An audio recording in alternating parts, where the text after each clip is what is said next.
Assalamualaikum warahmatullahi wabarakatuh. Saya Jamilatul Badriah, NIM T2019-1105. Di sini saya akan menjelaskan mengenai bab toharo. Toharo berarti bersuci. Macam-macam bersuci ada 4. Yang pertama wudhu, yang kedua mandi, yang ketiga tayamum, dan yang keempat menghilangkan najis. Macam-macam air yang bisa digunakan untuk bersuci itu ada 7. Yang pertama air laut, yang kedua air hujan, yang ketiga air es, yang keempat air salju, yang kelima air sumur, yang keenam air sumber, dan yang ketujuh air sungai. Pembagian air ada 4. Yang pertama air yang suci, mensucikan dan tidak makruh untuk digunakan, yaitu air mutlak. Yang kedua air suci tapi tidak mensucikan dan tidak boleh digunakan untuk berwudu atau mandi, yaitu air mustakmal dan air yang berubah karena tercampur dengan sesuatu seperti teh dan kopi. Yang ketiga air yang suci tapi makruh digunakan atau disebut air musyammas, atau air yang dipanaskan di terik matahari. Yang keempat yaitu air mutanajis, tidak boleh digunakan wudhu atau sebagainya. Yang pertama air yang sedikit dan bercampur dengan najis. Yang kedua air yang banyak dan berubah karena najis. Selanjutnya saya akan menjelaskan tentang wudhu. Fardu wudhu ada 6. Yang pertama niat, yang kedua membasuh wajah, yang ketiga membasuh kedua tangan sampai siku, yang keempat mengusap sebagian kepala, yang kelima membasuh kedua kaki sampai mata kaki, dan yang keenam tertib atau berurutan. Selanjutnya sunah-sunah wudhu ada 12. Yang pertama membaca basmalah, yang kedua membasuh telapak tangan sampai pergelangan tangan, yang ketiga menyikat gigi, yang keempat kumur-kumur, yang kelima memasukkan air ke dalam hidung, yang keenam menyela-nyela jenggot, yang ketujuh membasuh seluruh kepala, yang kedelapan membasuh telinga, yang kesembilan menyela-nyela jari kaki dan tangan, yang ke-10 mendahulukan anggota yang kanan daripada yang kiri, yang ke-11 diulang sebanyak 3 kali, dan yang ke-12 cepat-cepat. Selanjutnya perkara yang membatalkan wudhu ada 5. Yang pertama keluarnya sesuatu dari 2 jalan, kubur maupun dubur. Yang kedua tidur yang tidak dalam posisi duduk, dan yang ketiga hilang akal karena sakit, gila, dan lain-lain. Yang keempat bersentuhnya kulit laki-laki dan perempuan yang bukan muhrim. Dan yang kelima memegang kemaluan anak Adam. Larangan bagi orang yang wudhu itu ada 3. Yang pertama sholat, yang kedua memegang dan membawa Quran, dan yang ketiga tawaf. Selanjutnya saya akan menjelaskan mengenai mandi. Mandi adalah mengalirkan air ke seluruh tubuh dengan niat tertentu. Sesuatu yang diwajibkan untuk mandi itu ada 6. Yang pertama jima, yang kedua keluarnya mani, yang ketiga haid, yang keempat nifas, yang kelima wiladah, dan yang keenam meninggal dunia.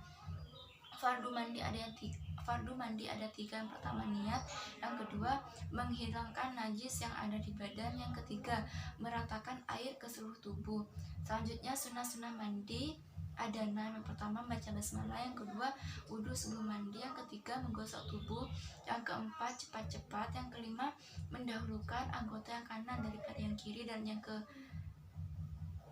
keenam menutup aurat. Selanjutnya mandi yang disunahkan ada 9. Yang pertama mandi Jumat, yang kedua mandi untuk sholat hari raya Idul Fitri dan hari raya Idul Adha, yang ketiga mandi pada saat mandi istisqa, yang keempat mandi gerhana bulan, yang kelima gerhana matahari, yang keenam mandi setelah memandikan mayit, yang ketujuh mu'alaf, yang kedelapan mandi setelah sembuh dari gila, dan yang kesembilan mandi ketika ihram. Larangan bagi orang yang junub yang ada 5. Yang pertama sholat, yang kedua membaca Al-Quran, yang ketiga memegang dan membawa Al-Quran, yang keempat tawaf, dan yang kelima berdiam diri di masjid. Selanjutnya saya akan menjelaskan mengenai tayamum. Tayamum adalah meratakan debu ke seluruh wajah dan kedua tangan dengan syarat-syarat yang telah ditentukan.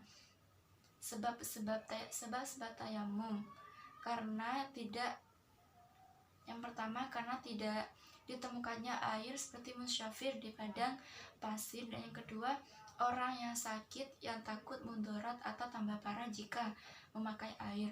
Selanjutnya, syarat-syarat tayamum itu ada 4. Yang pertama, adanya halangan menggunakan air. Yang kedua, masuk waktu sholat. Yang ketiga, mencari air. Yang keempat, debu yang suci.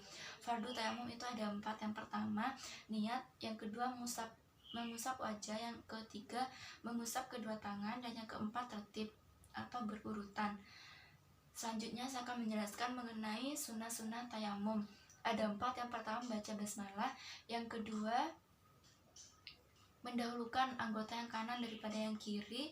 Yang ketiga, meringankan debu dari telapak tangan. Dan yang keempat, terus menerus. Selanjutnya, yang membatalkan tayamum. Yang membatalkan tayamum itu ada 3. Yang pertama, segala sesuatu yang membatalkan wudhu. Yang kedua, melihat air sebelum masuk waktu sholat. Dan yang ketiga, murtad. Sesuatu yang dibolehkan untuk tayamum itu ada 2. Yang pertama, jika melakukan sholat fardu, maka bertayamumlah di setiap sholat. Maksudnya bertayamumlah di setiap akan melaksanakan sholat fardu. Yang kedua, jika melakukan sholat sunnah, maka cukup dengan 1 kali tayamum. Selanjutnya, cara menghilangkan najis. Najis yaitu kotoran manusia, kencing, kotoran hewan, atau sesuatu yang keluar dari 2 jalan. Nanah, susu, bangkai hewan yang haram dimakan. Pembagian najis itu ada 3. Yang pertama, najis mukhaffafah, yaitu najis atau kencingnya anak laki-laki yang belum kencingnya bayi laki-laki yang belum berumur 2 tahun dan tidak makan apapun selain air susu ibunya. Cara menghilangkan najisnya cukup memercikkan air terhadap pakaian yang terkena najis. Yang kedua, najis mutawasito, yaitu kencing dan kotoran. Cara mensucikannya yaitu dengan disiram air sebanyak 1 kali, tetapi lebih afdolnya yaitu 3 kali.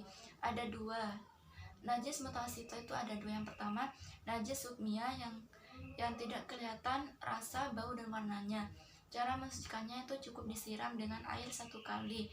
Yang kedua, najis ainiyah. Najis ainiyah adalah najis yang kelihatan rasa, warna, dan baunya. Cara menghilangkan najisnya yaitu cara mensucikannya yaitu dengan cara menghilangkan rasa, warna, dan bau terlebih dahulu, kemudian baru menyiram dengan air. Yang ketiga, najis mughalladhah, yaitu najisnya anjing dan babi. Cara mensucikannya itu dengan dibasuh sebanyak 7 kali dan diantaranya dicampur dengan tanah atau debu.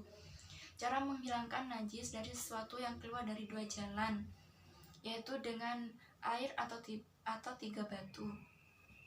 Namun lebih utamanya memakai air.